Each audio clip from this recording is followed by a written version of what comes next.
Hello, guys. I hope you all are doing great. So, today I'm going to share with you one of my experience, which may help you in your study if you are working as a biostatistician and you come to know later that you are in the similar situation. So, maybe this will help you. So, the scenario here is say, suppose you are working in your clinical research trial as a biostatistician or a statistician. We call it as a statistician or a biostatistician, or you're working as a statistical programmer, or you are, any core team member from your clinical research. Say, suppose today is your interim database log, and now you must be having question that what is interim database log, or what is database log. So let me explain these two words because these are the very important part of my explanation. Without it, I cannot proceed further and you won't be able to understand appropriately. So let me explain first the interim database log.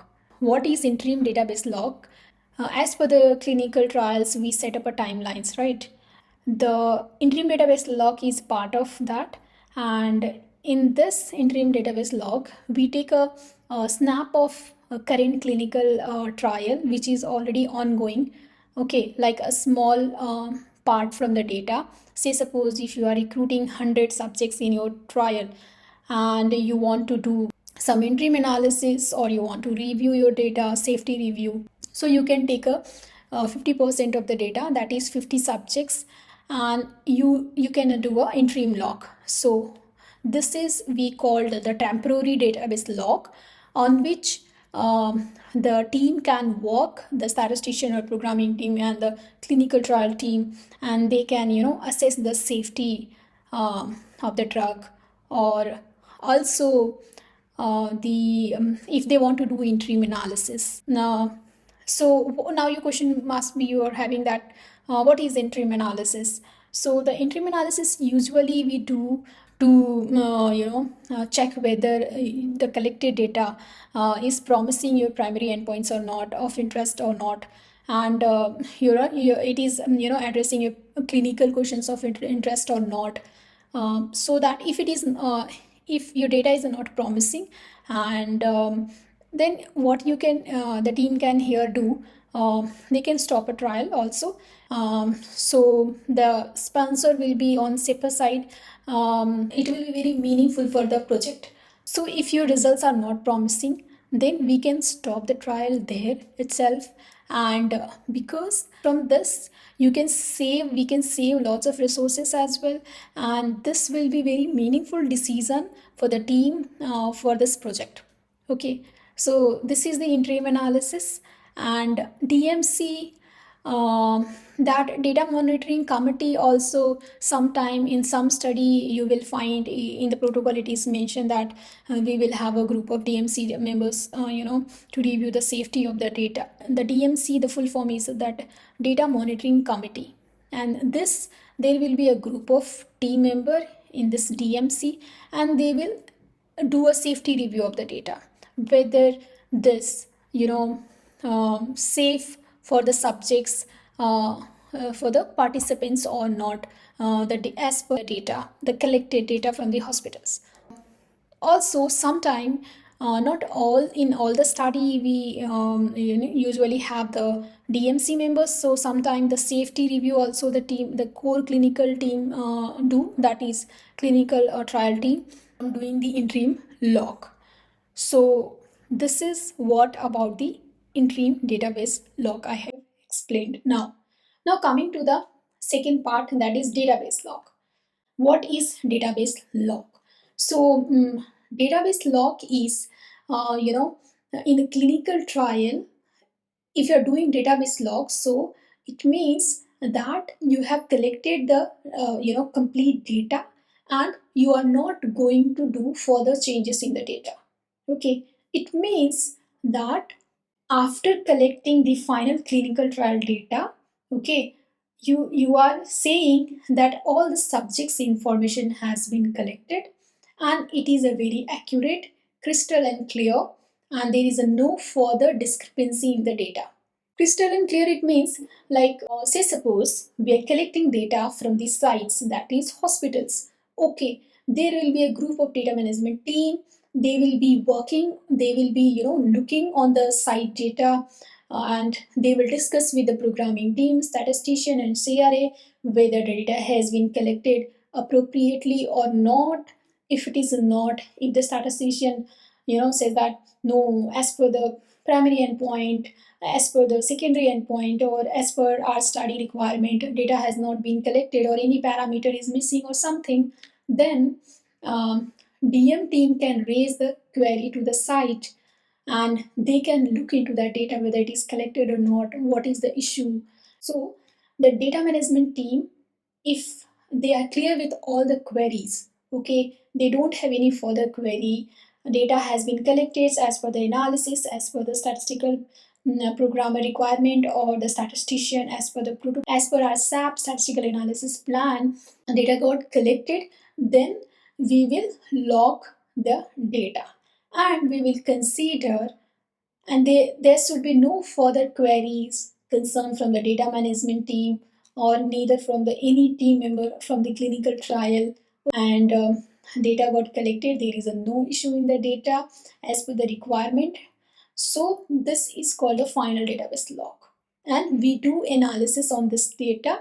A statistical programming team will apply appropriate statistical model, or if they are just reviewing the safety of the data, they can use a summary statistics or frequencies. However, on the collected data, the statistician will review, if we are just doing a safety review of the data, they will see the adverse events, reactions, and concomitant medication if the subjects took or not, and they will try to see the parameters, the outcome from the data, whether it is showing a safety of the subjects or not. So this is about the database log. Okay, so what we have learned so far, that after logging the data, we are not going to do any further changes in the data. Okay, this is the process which all the trials we follow. Okay, now you found that, say, suppose today is your database log day, interim, say, suppose interim database log. Okay, and everything is going smoothly, we are on time, data management team don't have any further queries for the sites, nobody from the clinical trial team having any query, no, neither the statistician nor the programmer. Now, so you're logging the data today very happily. Next day, when statistician or anybody from the team, they were looking into the data, and they found that the demographic detail of one only single subjects has not been collected correctly. Not all the parameter, but say, for example, age. Age of one subjects should be 25 years old, you know, as per the record. But say, for example, it is mentioned 28 years old, right?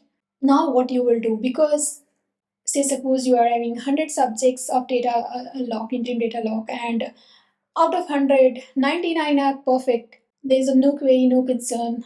Data is a crystal and clear, good, safe. But for one subjects only, you found this discrepancy. That age is not correct. Now, what you will do in this situation? Suppose you are the statistician or statistical programmer, and you found this issue while reviewing your data, ADAM data or STTM data. Now, what will be your next step? So, what I had experience, I'm sharing with you guys, that we should first of all arrange ad hoc CTT meeting, that is called clinical trial core team meeting, as soon as possible with the team, that this discrepancy we found in the data after logging the data. Now, what we can do, and also from this data, the reports which you are going to submit to the FDA or EMA as per your study submission, table listing figure, you know, uh, is based on the age category. That is, you're categorizing the data by the age. You know, say suppose 2 to 6 year old, then 7 to 11 year old, and so on. You are grouping the subjects into different cohorts in different groups, and this is how you are presenting your data. Like 2 to 6 years old subjects, this is the demographic detail of the 2 to 6 years old. The next column is for the 7 to 11 years old, and so on. In this situation, what you will do, because this single subjects, if the data is not accurate, he can fall in any other category which is not correct, you know, because the age of this subject is not accurate, and then he will fall into the wrong age category.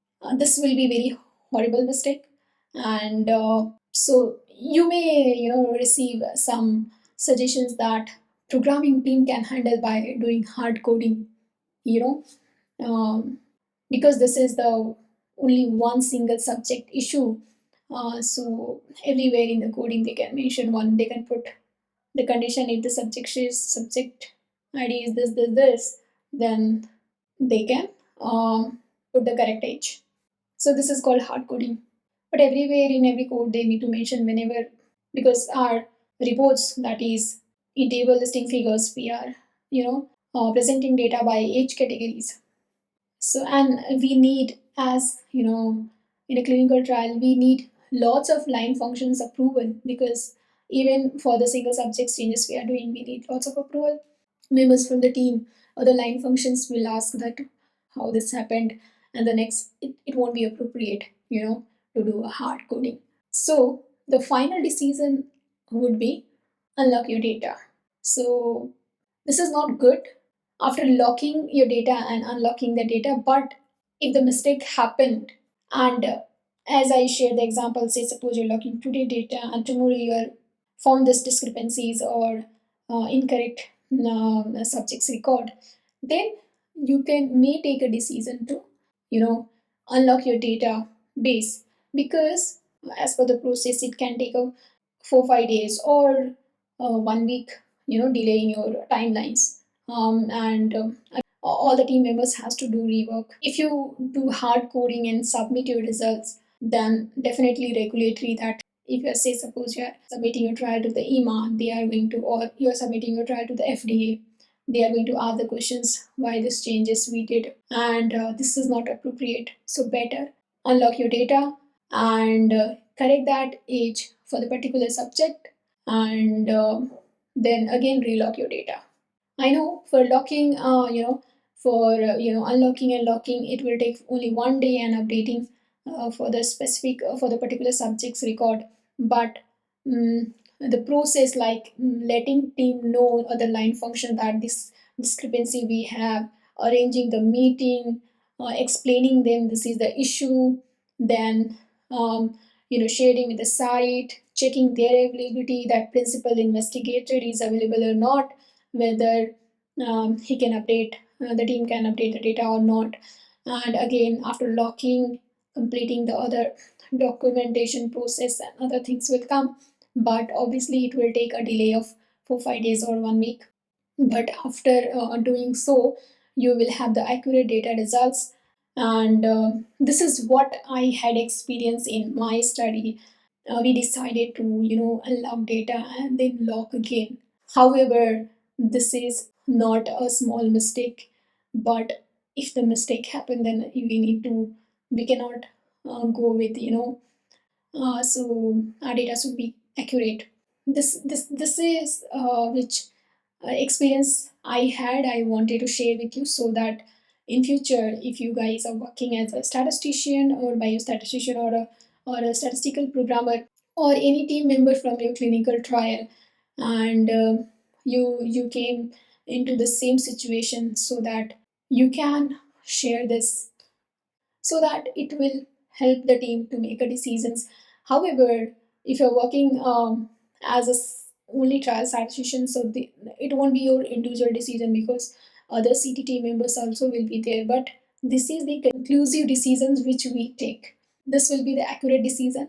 And I hope this will help you in your trials while taking a decision, right? So thank you for watching. Bye, take care.